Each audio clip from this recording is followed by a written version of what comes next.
అంతరిక్షంలోకి పంపిన జీవేదో తెలుసా? ఓ కుక్క.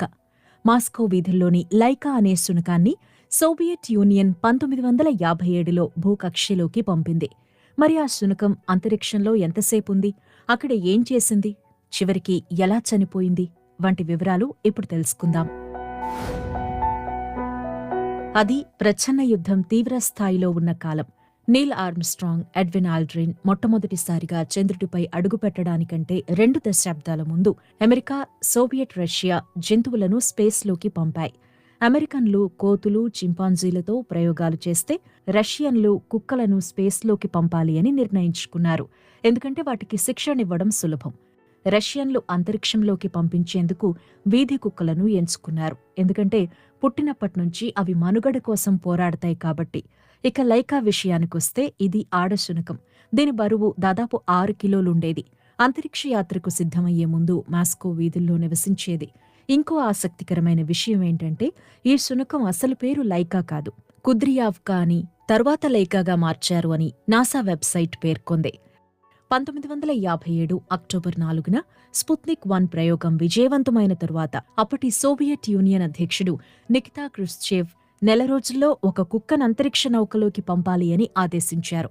నికితా ఆదేశం తరువాత అంతరిక్ష నౌకను సకాలంలో సిద్ధం చేయడానికి పడిన తొందరలో అందులో పంపించే కుక్క లైకాను సజీవంగా ఎలా తీసుకురావాలి అనేది ఎవరూ ఆలోచించలేదు.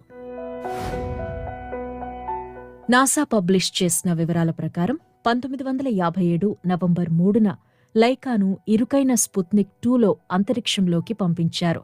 స్పుత్నిక్ 2ను 4 మీటర్ల ఎత్తు, దిగువన 2 మీటర్ల వ్యాసంతో కోన్ ఆకారంలో అనేక కంపార్ట్మెంట్లతో నిర్మించారు.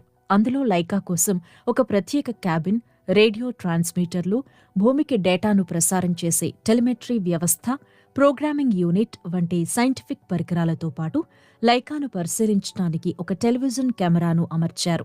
ఇదే లైకా కంపార్ట్మెంట్ నుంచి భూమికి సెకనుకు 10 ఫ్రేమ్లను ప్రసారం చేసేది.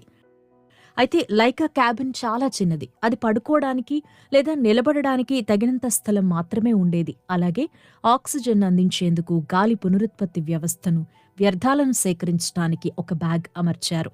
ఆహారం, నీటిని జెల్లీ రూపంలో పంపారు. స్పుత్నిక్ 2లో దాదాపు 10 రోజులకు సరిపడా ఆక్సిజన్ పంపారు. అయితే లైకా ఒక వారం తర్వాత ఎటువంటి నొప్పి లేకుండా చనిపోయిందని అప్పుడు శాస్త్రవేత్తలు ప్రకటించారు. కానీ లైకా 2 రోజులే జీవించి ఉండొచ్చని నాసా తన వెబ్సైట్లో పేర్కొంది. మరోవైపు 2002లో మాస్కోలోని ఇన్స్టిట్యూట్ ఫర్ బయోలాజికల్ ప్రాబ్లమ్స్కు చెందిన దిమిత్రీ మలషెంకోవ్ లైకా అంతరిక్షంలో 7 గంటలు మాత్రమే జీవించిందని, భయం, వేడి, అలసటతో చనిపోయిందని అమెరికాలో జరిగిన వరల్డ్ స్పేస్ కాంగ్రెస్లో చెప్పారు. అయితే స్పుత్నిక్ 2 అంతరిక్ష మిషన్ ప్రయాణంలో లైకా మరణం ఊహించిందే. ఎందుకంటే కక్షలోకి పంపించిన ప్రాణిని తిరిగి భూమికి తీసుకొచ్చే సాంకేతికత